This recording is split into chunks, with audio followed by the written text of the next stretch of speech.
Ajmo jedno oštrije malo pitanje. Htio sam pitati da li za nečemu žalite, ovih 10 godina što ste rekli. Ajmo možda zatvoriti onu priču, onu vicu Silvija Degena koji ste ispričali za Le Monde, o Tuđmanu, koji su vam mnogi prigovorili. Gledajte, i to je jedna podvala. Gledajte, ja sam razgovarao sa francuskim novinarom i završimo intervju, sklopimo knjigu. Možete vi nama reći koji je vic sada aktualan u Hrvatskoj? Nemojte me pitati za viceve. Ja ne pričam viceve. Ali dobro, makar znate koji se vic priča.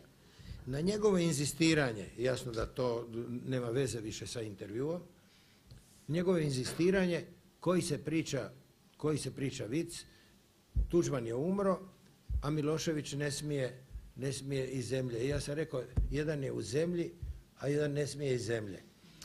I to idiotu kažem.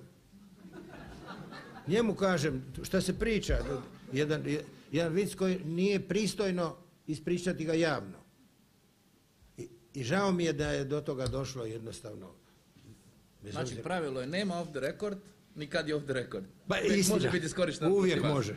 Ovako, rekli ste, završavam s ovom zadnjom rečenicom, rekli ste da će vam nedostajati ljudi, znači susreti s građanima i sve, da ste društvena životinja. Da. Ja vam se zahvaljujem što ste došli danas tu i prepuštam vas ljudima.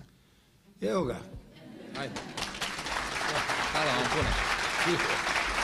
I tako je Stjepan Mesić u svom prvom većem javnom nastupu u ulozi bivšeg predsjednika svojim izjavama opet neke nasmijao i razveselio, a neke druge pak opet naljutio.